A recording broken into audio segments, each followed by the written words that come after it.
Hello friends, welcome to Royal Guidance official YouTube channel. और मैं आशुतोष मिश्रा आप सभी का स्वागत करता हूं अपने इस ऑनलाइन प्लेटफॉर्म पर। तो जैसा कि हमारी आपकी मुलाकात रीजनिंग के सेशन में होती भी रही है, और आज हम आपके लिए एक बहुत इंपॉर्टेंट टॉपिक लेकिन मैथ्स का रैंक नंबर सीरीज जिसके बारे में डिस्कस करने वाले हैं। तो वैसे तो दो टाइप की सीरीज हमारे बैंकिंग के जो क्वांटिटेटिव एप्टीट्यूड का पेपर्स होता है उसमें दो टाइप की पूछी जाती है, एक तो मिसिंग नंबर सीरीज और दूसरा होता है रैंक नंबर सीरीज। तो अगर हम बात करें कि पिछले 1 या 2 सालों से यानी लास्ट 1 या 2 ईयर्स, तो जो रैंक नंबर सीरीज का ट्रेंड बढ़ा है वो थोड़ा सा ज्यादा है, यानी रैंक नंबर सीरीज ज्यादा पूछे जा रही है। तो उसी के रिगार्डिंग जो मेन प्रॉब्लम आती है कि कई बार तो रैंक नंबर सीरीज में हमें लॉजिक और उसका जो की पॉइंट्स है उनको पता होते हुए भी हम कई बार क्वेश्चंस को गलत करते हैं।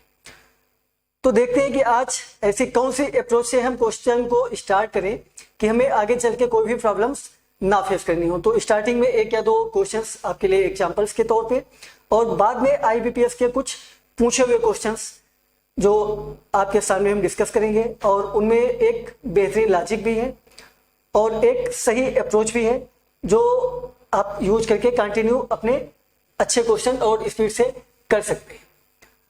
तो जब भी कभी हमारे सामने सीरीज का क्वेश्चंस पूछा जाता है तो हम जो अपनी सबसे पहली अप्रोच हमारी होनी चाहिए वो क्या होनी चाहिए कि जो हमारी सीरीज इंक्रीज हो रही है वो रैंडमली हो रही है या कंसेक्यूटिव धीरे धीरे हो रही है। अगर रैंडमली बहुत ज्यादा नंबर इंक्रीज हो रहा है तो फिर जो लॉजिक होता है वो मल्टीप्लिकेशन का लॉजिक होता है, नंबर 1। नंबर 2, अगर सीरीज हमारी कंसेक्यूटिव वे में धीरे धीरे बढ़ रही है तो लॉजिक कई बार प्लस या माइनस के साथ चलता है, ठीक है। तो जब बढ़ रही होती है तो प्लस और घट रही होती है तो माइनस। तो आज हम देखते हैं कि नंबर सीरीज को शुरू कैसे करना है। तो सबसे पहले हम देखते हैं पहला नंबर 223, 2 to 3, उसके बाद 230 यानी 230, फिर 244, फिर 266 और फिर 293। अब देखें तो कोई एकदम से तो इंक्रीज, सडन इंक्रीज हमें दिखा नहीं, यानी सीरीज हमारी जो बढ़ रही है वो स्लोली। तो हमने देखा कि पहली बार में कितना इंक्रीज दिखा, तो जो पहली बार में इंक्रीज दिखा वो था केवल 7 यानी 7 का। दूसरी बार हमने जब देखा तो हमें दिखा 14 का, 14 का, और तीसरी बार हम आगे गए तो हमको कितने का दिखा, 22 का, ठीक है। और जब आगे हम जाएंगे तो 266 से 93, तब देखते हैं तो 13 से 6 जाएंगे तो बचेंगे यहाँ पे, ठीक है। और यहाँ पे 28 से 26 के कुछ ऐसा। अब आप इसमें देखिए क्या लॉजिक हमारा बन सकता है। यहाँ पे डिफरेंस सही है, 66 और 4 70 यानी 24 और 27, ठीक है। अब अगर हम बहुत ध्यान से देखें तो यहाँ पे 7 का डिफरेंस था, यहाँ पे 14 का, यहाँ पे 22 का और यहाँ पे 27 का। जो रैंक नंबर सीरीज की अगर हम बात करें तो हमको जो मेन प्रॉब्लम यहाँ पे आती है कि डिफरेंस हमारा गलत एक होता है, प्रॉब्लम एक जगह पे होती है लेकिन उसका इफेक्ट दूसरी जगह पे होता है, यानी एक साथ 2 जगह पे गलती होती है। और हमको जो फाइंड करना होता है एक्चुअल में कई बार हम बिल्कुल सटीक पहुंच के भी उसको गलत करते हैं, जिसको हम लोग सिली मिस्टेक्स जहां पे करके हम क्वेश्चन गलत करके उनको देखते हैं। तो क्या यहाँ पे एक बार हम चेकआउट कर सकते हैं, अगर 7 यहाँ पे 14 तो क्या यहाँ पे 21 हो सकता है? अभी कंफर्म नहीं है लेकिन पॉसिबिलिटी एक जनरेट करते हैं, क्या यहाँ पे 21 हो सकता है?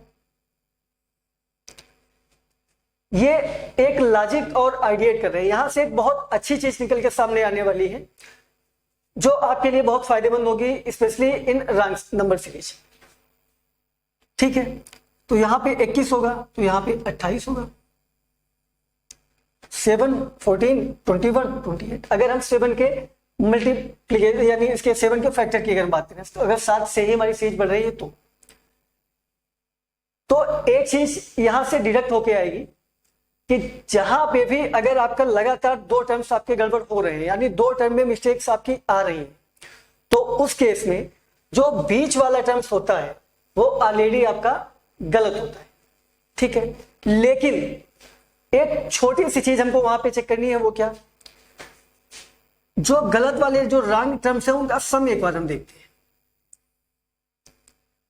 अगर उनका सम दोनों जगह पे सेम आ रहा है तो ये यूनिवर्सल ट्रूथ है। अगर दो टर्म्स कंसेक्यूटिव गलत होंगे तो उनके बीच की संख्या हमेशा गलत होगी। अगर आपके पास कम टाइम है और अगर जैसे कि आपने यहीं तक निकाला तो आपको साफ साफ दिखा था 7 के बाद 14 तो सही है, गलती कहीं न कहीं 22 और 27 में है, तो डायरेक्टली आप 266 को गलत कर सकते थे, ठीक है। लेकिन उसके पीछे एक हिडन फैक्ट होता है, उसको जरा के देखते हैं। अगर हम दोनों का सम निकालने देना 22 और 27 49 होता है, इज इट क्लियर? 21 और 28 49 होता है। जब भी कभी ऐसी कंडीशन आए तो जहां पे दो डिफरेंस गड़बड़ है तो उस केस में हमेशा जो हमारा टर्म गलत होगा वो बीच का, यानी यहाँ पे हमारे 22 और 27 दो गड़बड़ थे तो बीच में कौन पड़ा? 266, ठीक है। तो इसको हमेशा गलत करना है। इस चीज को आगे लिखने की जरूरत नहीं थी, बट आपको दिखाने के लिए इसको अच्छे से आगे एक्सप्लेन करा कि इनका हमेशा सम आप जरूर एक बार चेक कर लीजिएगा, और जैसे जैसे आपकी प्रैक्टिस होती जाएगी तो फिर कोई प्रॉब्लम्स आपको फेस नहीं करनी होती, ठीक है। तो उम्मीद है कि इस लॉजिक को आप अच्छे से पकड़ पाए होंगे। चलिए दूसरे क्वेश्चन पे हम लोग ट्रेवल करते हैं। यहां पे भी देखते हैं 132, 142, ठीक, उसके बाद 158, फिर 183 और उसके बाद 290।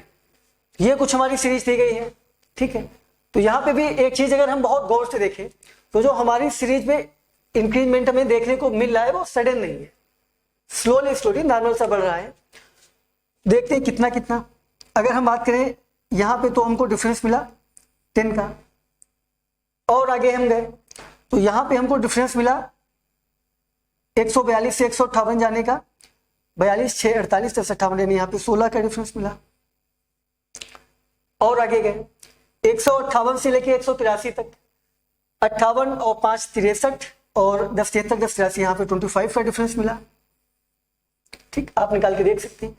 और आगे गए तो 183 से 219 तक, तो 19 उधर 17 इधर, 17 और 19 36, यानी 36 का डिफरेंस मिला, ठीक। तो डिफरेंस यहां पे भी निकल के आ गया हमारा। अब जब डिफरेंस निकल के आ गया तो हम एक चीज देखिए, 36 को देखने के बाद एक हमको बहुत अच्छी चीज दिखती है 36 में, ये 6 का स्क्वायर लिखा हुआ है, 6 का स्क्वायर लिखा हुआ है, ये हमारा देखें तो ये 5 का स्क्वायर लिखा हुआ है। अगर हम बात करें इसकी तो ये 4 का स्क्वायर लिखा हुआ है। तो अब एक चीज आप समझ के होंगे कि यहाँ पे क्या होना चाहिए, 3 का स्क्वायर होगा, यानी 10 तो नहीं होगा, एटलीस्ट 10 गलत। अब देखो इस क्वेश्चन में अगर आप यहां पे देखें तो गलतियों की संभावना कितनी बढ़ जाती है, इस चीज से देखते हैं। कई बार हम क्या करते हैं जल्दबाजी में, यहाँ पे 3 का स्क्वायर यानी 9 आएगा, 10 तो होगा नहीं, यानी 9 आएगा यहाँ पे। अब समस्या क्या आती है कि गलत किसको करना है, 132 को या फिर 142 को, इन दोनों में किसको गलत है। तो कई बार हम क्या करते हैं गलती से 142 को गलत करते हैं। लेकिन एक बहुत अच्छी चीज सोचिए कि अगर 142 यानी 142 अगर ये गलत होता तो क्या इसके आगे हमें 16 ऐड करने पे 158 मिलता? नहीं मिलता। तो एक चीज तो सही है कि 142 अपनी जगह पे बिल्कुल सही है, क्योंकि इसके आगे ऐड करने पे बिल्कुल सही वैल्यू हमारी सटीक आ रही है। तो गलत क्या होगा?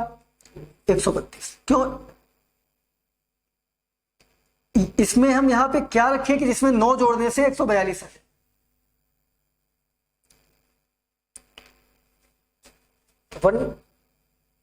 अब आप देख सकते हैं तो यहां पे 142 सही होगा, क्योंकि 142 में 16 जोड़ने से 158 सही आ रहा है। तो गलत हमें किसको करना है? 132 को। बस यही लॉजिक आपको पकड़ के कंटिन्यू अपना आगे इंक्रीज करना है, ठीक है।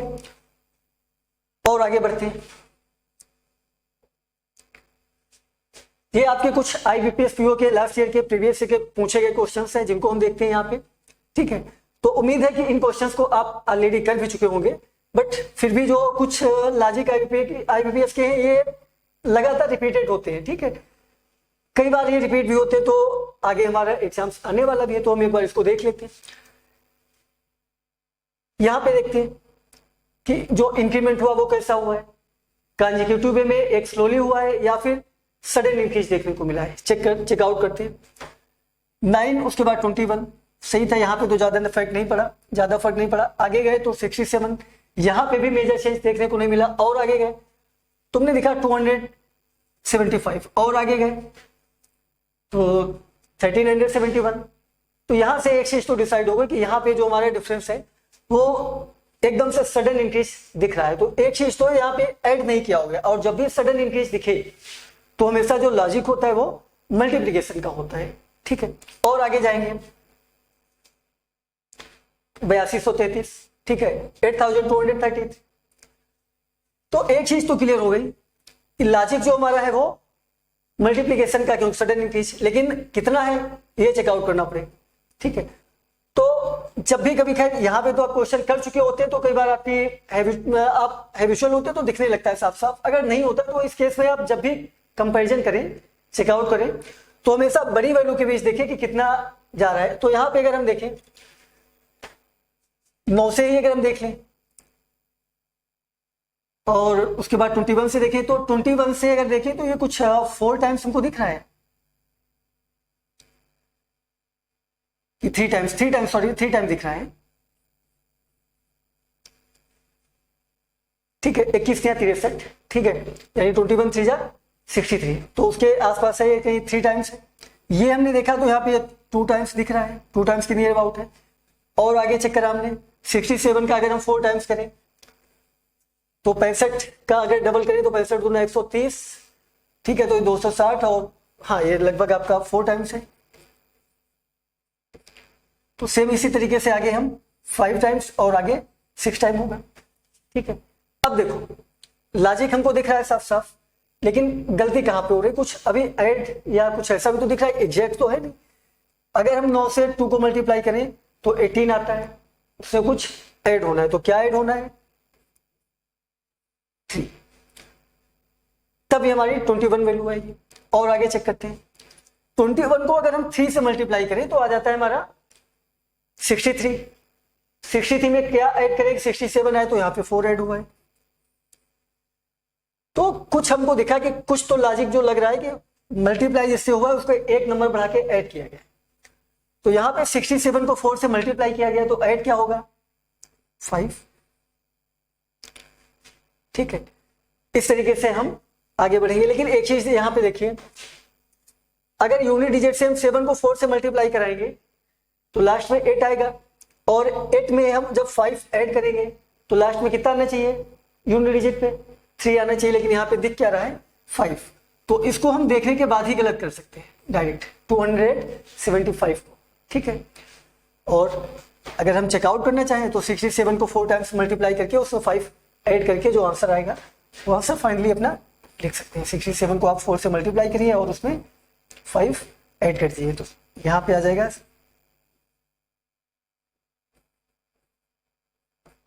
ठीक है, 273, यानी यूनिट डिजिट हमारी कितनी आनी चाहिए थी 3, हमको दिख रहा है।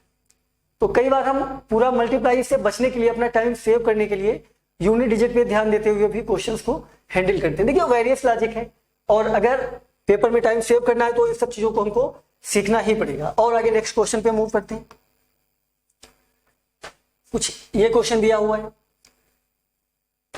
तो यहां पे भी हमने देखा कि सडन इंक्रीज नहीं देखने को मिल रहा है, यानी सीरीज जो हमारी इंक्रीज हुई है वो एक प्रॉपर वे में स्लोली स्लोली, तो एकदम से नहीं बढ़ी हुई। देखते हैं यहाँ पे डिफरेंस हमारा 6 का निकला, और आगे गए 17 का निकला, और आगे गए तो 56 से 85 तक का कितना डिफरेंस होगा, तो 56 और 4 60, ठीक है। और उसके बाद 25 और 4 29, यहाँ पे 29 का डिफरेंस था। यहाँ पे कितना होगा, तो 27 उधर और 15 100 से 15 तक नीचे आने में, 27 और 5 32 से 42, यहाँ पे 42 का डिफरेंस होगा, ठीक है। और आगे गए तो 127 से 185 तक का डिफरेंस हमें निकालना है। तो आप देख लीजिए 127 से 3 अगर और ऐड कर दें तो 130 हो जाएंगे, तो 55 और 3 58 58 का डिफरेंस है, ठीक है। यानी 127 में अगर 3 और जाए तो 130, और उसके बाद 55 और ऐड कर दें तो 55 3 58। उसके बाद इस डिफरेंस को भी देखते हैं, 185 से 254, तो 185 से 254 तक का डिफरेंस हमें निकालना है। तो 54 तो उस डायरेक्शन में, यानी 54 में ये मिला, और 185 से 200 तक 15, तो 254 और 15, 254 और 10, 254, तो यहाँ पे हो गया हमारा 54 और 10 64, तो यानी 69 हो गया। ठीक, अब देखते हैं क्या कुछ यहां से कोई लॉजिक पकड़ में आया। तो आप क्लियरली यहां से कुछ भी बताने में अभी असमर्थ है, क्योंकि अभी नहीं पता चला कि हमें यहाँ पे कौन सा लॉजिक यूज हुआ है। तो जब ये सिचुएशन आती है तो इस चीज से बचने के लिए एक यूनिक मेथड जिसका हम लोग यूज करते हैं, और वो होता है हमारा डबल डिफरेंस। तो एक बार डबल डिफरेंस से भी देखते हैं। तो डबल डिफरेंस हमने निकाला, डबल डिफरेंस हम निकाला तो 6 से 17 तक का डबल डिफरेंस हमारा 11 का, और आगे हमने निकाला तो 17 से 29 यानी 17 से 29 तक गए तो फिर 12 का। अब 29 से अगर हम 42 तक गए तो आगे हमारा डिफरेंस 13 का। कुछ आपको दिखा, समझ आया कि कुछ ऐसा ही कुछ लॉजिक लगने वाला है। और आगे जाएंगे तो 42 से 58 तक कितना डिफरेंस दिखा, 16 का। तो 42 से 48 और 10 58 16 का, 16 का डिफरेंस दिखा। और आगे हम गए,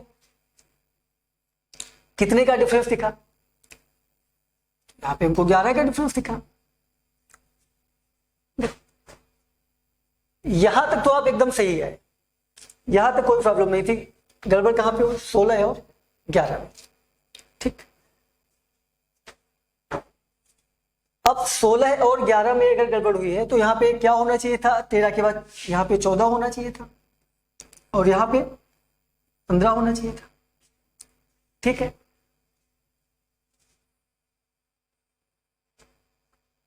अगर हम इनका सब निकालते तो कितना होगा, 29। ठीक है, अब यहां पे कितना कितना होना चाहिए था, यानी अगर सब देखो 17 12 29 29 और 13 42। ठीक है, तो अब ये तो हमको ऐड करना नहीं है, अब हमको 42 और 14 को ऐड करना है।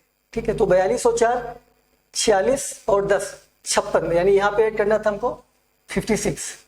ठीक है, यहाँ पे ऐड करना क्या पड़ेगा, 56। ठीक, और जब 56 गड़बड़ हुआ तो ये भी गड़बड़ होगा।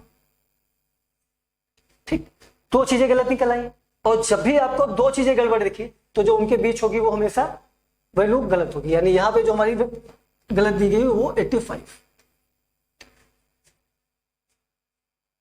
चाहे तो आप इसको आगे अपना लॉजिक निकाल के भी देख सकते हैं, चेकआउट कर सकते हैं। ठीक है, और यहां से भी आप आसानी से देख सकते थे लास्ट में 14 और 15 ही डिस्टर्ब हुआ है, यानी 16 11 की वजह से, या ऐसे देखते कि 16 और 11 की वजह से। जब 16 11 हमारा गड़बड़ कर रहा है तो ऊपर 58 और ये 69 यानी 69, यही दोनों गड़बड़ हुई होगी, और इन दोनों के डिफरेंस की वजह से बीच में कौन आ रहा है, 185। तो पूरा निकाला है आपको लास्ट तक बताने के लिए, वरना ये आप डायरेक्टली देख के भी आप मार्क करना सीखिए, क्योंकि कई बार ऐसा होता है कि आप मल्टीप्लिकेशन में काफी टाइम वेस्ट करते हैं। तो इस चीज से बचने के लिए आपको इन चीजों को ध्यान में रखना पड़ेगा। अब देखते हैं, ये आईबीपीएस का सबसे फेवरेट लॉजिक है और सबसे इजी भी। आप लोग इसको बार बार देखते रहेंगे, चाहे वो किसी भी बुक में हो या आप किसी नंबर सीरीज, स्पीड टेस्ट कहीं भी देखेंगे, तो ये बहुत पेट लॉजिक है और जो बार बार रिपीटेड भी। ठीक, बहुत अच्छे से देखिए, आप लोग क्वेश्चन कर चुके हैं, इसको देखने के बाद ही आप कर चुके होंगे, उम्मीद है मैं ऐसी। जब भी कभी पहली वैल्यू आपको बड़ी दिखे और दूसरी वैल्यू उसके आधे के थोड़ा सा आसपास दिखे, हाफ के आसपास, नियर अबाउट दिखे, तो यहाँ पे जो लॉजिक होता है वो हमेशा जो 0.5 से मल्टीप्लाई होके आगे बढ़ता है। ठीक है, तो 7 से अगर हम जाएं तो 7 को मल्टीप्लाई करें 0.5 से। ठीक है, तो ये हमारा क्या आएगा, 3.5, और इसमें हम क्या ऐड कर दें, 0.5, तो 4 मिल जाता है। ठीक है, और आगे हम गए तो 4 को हमने मल्टीप्लाई करा 1 से। ठीक है, और क्या ऐड कर दिया, 1। ठीक है, तो हमको क्या मिल गया, 5 मिल गया। यानी पहले में 0.5 का लॉजिक लगा, अगली बार 1 लगा। अगली बार देखते हैं, 5 को या तो हम 2 से मल्टीप्लाई करें या 1.5 से मल्टीप्लाई करें, तो पता चल पाएगा कि या तो डबल हो रहा है, क्योंकि 0.5 के बाद 1 आया, तो हो सकता है 0.5 और 1 के बाद 2 आए। लेकिन अगर हम 2 आया होता तो आगे 10 दिया होता, वो तो पॉसिबिलिटी है नहीं, लेकिन आगे 9 दिया हुआ है। तो यहाँ पे अगर हम इसको मल्टीप्लाई कराएं 1.5 से, यानी जितने से मल्टीप्लाई उतना सा, ठीक, तो 1.5 ऐड भी कराना होगा हमको। तो जब 1.5 टाइम्स निकालेंगे 5 का तो हमारा आ जाएगा 7.5, और 7.5 में हम क्या ऐड करेंगे 1.5, तो हमारा निकल के क्या आ जाएगा 9। यहां तक तो कोई समस्या है नहीं, यानी ये चीज क्लियर हो गई। 0.5 से मल्टीप्लाई हुई तो 0.5 ऐड हुआ, ठीक है। 1 से मल्टीप्लाई हुई तो 1 ऐड हुआ, 0.15 से मल्टीप्लाई हुई तो 1.5 ऐड हुआ, जितने से मल्टीप्लाई उतना ऐड, ठीक। और हर बार कितने का इंक्रीज, 0.5 का इंक्रीज। तो जो हमारा नेक्स्ट नंबर आएगा 9, तो हम 9 को किससे मल्टीप्लाई करेंगे, देखो 1.5 तक तो कर चुके थे, अब 9 को मल्टीप्लाई करेंगे 2 से, और ऐड क्या करेंगे 2। तो 9 को जब 2 से मल्टीप्लाई करेंगे तो हमारा आएगा 18, और 18 में 2 ऐड करेंगे तो 20, ठीक। यानी यहां से एक चीज निकल के आ गई कि हमारा गलत क्या हुआ था, वो हमारा 22, ठीक। इस चीज को आप समझ पाए, यहां से भी आपका आंसर निकल आया। ये सबसे फेवरेट लॉजिक है आईबीपीएस का, आप इसको देख सकते हैं। नेक्स्ट क्वेश्चन पे हम लोग मूव करते हैं। ये भी बहुत अच्छा लॉजिक है और बहुत ही आसान, अगर आप इसको देख रहे होंगे तो आप इजीली इसको देखने के बाद खुद से ही एनालाइज कर सकते हैं। 7, 13, 25, 49, 97, 194 और 385। अब अगर 194 से हम 385 देखें तो लगभग हमें नियर अबाउट आपका दिख रहा होगा साफ साफ, ये 2 टाइम्स हमको मिल रहा है, 2 टाइम्स से मिल रहा है। 97 से अगर 194 जाए तब भी हम देखें ये भी हमको 2 टाइम्स मिल रहा है। अगर हम 49 से 97 जाए तो 49, 98, 98, तब भी हमको 2 टाइम्स मिल रहा है। यानी हर बार हमको देखने को मिल रहा है 25 गुना 50, यहाँ पे भी लगभग 2 टाइम्स मिल रहा है। 13 दूनी 26, यहाँ पे भी 2 टाइम्स मिल रहा है, और 7 दूनी 14, यहाँ पे भी 2 टाइम्स मिल रहा है नियर अबाउट। लेकिन पूरा 2 टाइम नहीं, क्यों, यहाँ पे कुछ कमी हुई है, कितनी, वो हुई है 1 की। यानी मल्टीप्लाई तो 2 से हुई लेकिन साथ में 1 कम हुआ है, हर जगह पे 1 कम हुआ है, तो हर जगह पे 1 कम करना है हमको, ठीक। ये हमारा लॉजिक होगा। तो देखते हैं कहां पे गलत हुआ। तो 7 दूनी 14 माइनस 1 13 सही है, 13 दूनी 26 माइनस 1 25 सही है। तो यहाँ पे 25 का 2 टाइम्स यानी 50, और 50 से 1 लेस हुआ तो 49 सही है। 49 का 2 टाइम्स 98, ठीक है। 49, 98, 98 आया। 98 से जब 1 करेंगे लेस तो 97 आ गया, यहां भी सही है। अब 97 को 2 टाइम्स करेंगे, ठीक है, और 1 लेस करेंगे। अब देखो यहाँ पे फिर आप लास्ट प्रीवियस क्वेश्चन की तरह आप यहाँ पे टाइम सेव कर सकते हैं। 97 को जब मल्टीप्लाई करेंगे 2 टाइम्स तो यूनिट डिजिट कितनी आएगी हमारी 4, और 4 से जब 1 लेस करेंगे तो लास्ट में यूनिट डिजिट में रह जाएगा 3। लेकिन यहाँ पे तो 4 दिख रहा है, तो हमारी जो ये वाली नंबर है वो गलत होगी, ठीक। तो आप इसका भी आसानी से यूज करते हुए अपने क्वेश्चंस को सॉल्व कर सकते हैं, जिससे आप अपना टाइम सेव करें, ठीक है। अगले क्वेश्चन की तरफ ट्रेवल करते हैं हम लोग। हाँ, एक ये भी क्वेश्चन बहुत अच्छा था जिसको मैंने बाद में नोट डाउन किया। ये भी पूछा हुआ क्वेश्चन है आपके आरआरबी पीओ का, और ये भी लॉजिक आपका बहुत ही अच्छे से यूज होता है। आप इसको देखिए 3, उसके बाद 6, फिर 15, उसके बाद 45, और फिर 157, और आगे 630, और आगे 2835, ठीक है। ये क्वेश्चंस भी काफी पूछे जाने वाले क्वेश्चंस में से एक है, मींस इसी सेम लॉजिक पे मैच होते हुए क्वेश्चंस पूछे जा रहे हैं, ठीक है। तो ये वो लॉजिक है जो आपको बहुत अच्छे से अपने दिमाग में सेट करके रखना है। अगर आप आसानी से देखें, पहले क्वेश्चन से ही देखें, पहले नंबर से ही, तो 3 से 6, तो 3 से अगर 6 जा रहे हैं तो या तो अब हमने एक चीज देखा कि नंबर हमारी कंटिन्यू सडन इंक्रीज दिखा रही है, तो लॉजिक जो है वो मल्टीप्लिकेशन का होगा। तो जब 3 से 6 जाएंगे तो कैसे पहुंच सकते हैं, 2 से मल्टीप्लाई करते हुए, ठीक है। 2 से मल्टीप्लाई कर दिया और आगे हम गए, यानी यहां पे हमने मल्टीप्लाई किससे करा, 2 से, 2 से मल्टीप्लाई करते हुए, और आगे गए जब हम 6 से 15 तक, 6 से 15 तक, तो 6 से 15 तक कैसे पहुंचा जा सकता है। तो देखते हैं कि आगे भी क्या यही लॉजिक है। तो आगे और देखें तो 15 से 45 तक जाने में हमने 3 से मल्टीप्लाई किया। ठीक है, अब अगर हमको 6 से 15 तक जाना है, ठीक, तो 6 से 15 तक जाना है, एक बार तुम 2 टाइम्स है, आगे 3 टाइम्स है, तो 2 और 3 के बीच ही कोई वैल्यू मल्टीप्लाई हुई होगी। 2 और 3 के बीच अगर हम 2.5 को ले लें, 2.5 गुने को, ठीक है, तो 6 का 2.5 टाइम्स 6 दूनी 12 और 6 का 0.5 टाइम्स 3, यानी 12 प्लस 3 मीन्स 15। ठीक है, वैल्यू दी गई है, यानी यहां पे हमारा 2.5 से मल्टीप्लाई हुआ था। ठीक है, यहां से एक चीज आपको क्लियर होगी कि जो हमारा लॉजिक रहने वाला है वो सेम यही है। पहले 2 से मल्टीप्लाई, फिर 2.5 से मल्टीप्लाई, फिर उसके आगे 3 से मल्टीप्लाई, अब आगे किससे मल्टीप्लाई कराएंगे? 3.5 से। ठीक है, अब देखो, अगर आप बहुत ध्यान से देखें तो शायद आप डायरेक्टली 157 को गलत कर देंगे। देखिए कैसे, 45 को मल्टीप्लाई कराना है 3.5 से। ठीक है, 0.5 दिया गया है, अगर यूनिट डिजिट से ही हम चेक करें तो 5 की मल्टीप्लाई करा के लास्ट में हमको 5 ही आएगा और एक डेसिमल भी आएगा। पहली बात तो यहाँ डेसिमल नहीं है, दूसरी बात 5 नहीं है, तो डायरेक्टली भी देख के हम गलत कर सकते हैं। लेकिन यहाँ पे अगर हम देखें कि 157 की जगह पे आएगा क्या, तो इसको 45 को हमको 3.5 से मल्टीप्लाई कराना है। ठीक है, तो इसका हमको क्या निकालना है? 3.5 टाइम्स। तो 3.5 टाइम्स कैसे निकालेंगे? तो 45 का 3 गुना, उसके बाद 45 का आधा उसमें ऐड कर दो। तो अगर हम 45 का 3 गुना निकालें तो 40 थी 120 और 5 थी 15, यानी ये हो गए हमारे 135, और फिर 45 का आधा इसमें और ऐड करना है, 45 का हाफ, यानी पहले तुम क्या निकालेंगे? 45 का 3 टाइम्स और उसके बाद उसमें 45 का हाफ ऐड करेंगे। तो 45 का अगर जब हम 3 टाइम्स निकालते हैं तो हमारा आएगा 135, और जब उसमें हम हाफ ऐड करेंगे तब कितना आएगा? तो 45 का आधा होता है हमारा 22.5, यानी 22.5। जब दोनों को ऐड करेंगे तो ये हमारा आ जाएगा 135 और प्लस 22.5, ये हमारा निकल के आएगा 157.5,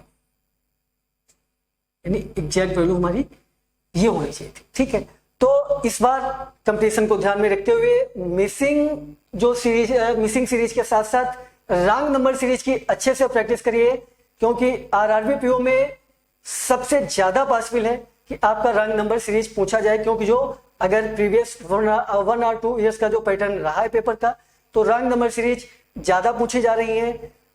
कोशिश करिए कि डेली लगभग 15 से 20 सीरीज आप कंटिन्यू करते रहें। ठीक है, और सीरीज के जो मेन पैटर्न होते हैं उनको भी आप एक बार लर्न करके रखिए, चाहे वो आपका स्क्वायर पैटर्न हो, ट्यूब पैटर्न हो, ठीक है, अल्टरनेट हो, और उसके बाद इवन और आर्ट हो, और उसके बाद होल नंबर की सीरीज चलती है। तो इन सारे पैटर्न्स को आप अच्छे से अपने माइंड में सेट करिए, तभी आप जल्दी कैलकुलेशन करते हुए इन सीरीज को अच्छे से कर पाएंगे। ठीक, एक और बात कि स्क्वायर और क्यूब, तो स्क्वायर और क्यूब्स एक छोटी सी क्लास में कभी आपको निकालने के लिए धीरे धीरे बाय पार्ट, एक पार्ट में कभी क्लास में हम आपको स्क्वायर निकालना है, एक पार्ट में क्यूब निकालना है, इसलिए छोटी छोटी क्लास हम आपको जरूर बताएंगे। लेकिन क्यूब आपको 30 तक याद होने चाहिए और स्क्वायर 50 तक, क्योंकि स्क्वायर की एक ट्रिक्स ऐसी भी है कि आप अपने माइंड कैलकुलेशन से भी स्क्वायर बता सकते हैं। ठीक है, और अपने टेबल्स मैक्सिमम जितने याद कर सकते हैं नियर अबाउट 50, तो बहुत अच्छी बात है। ठीक है, तो पीओ के लेवल के लिए आपका ये बहुत अच्छे से प्रिपरेशन हो जाएगा अगर आप अपनी कैलकुलेशन को इजी करते हैं। तो थैंक यू सो मच, आज की क्लास में हम इतना रखते हैं, फिर मिलते हैं नेक्स्ट क्लास में।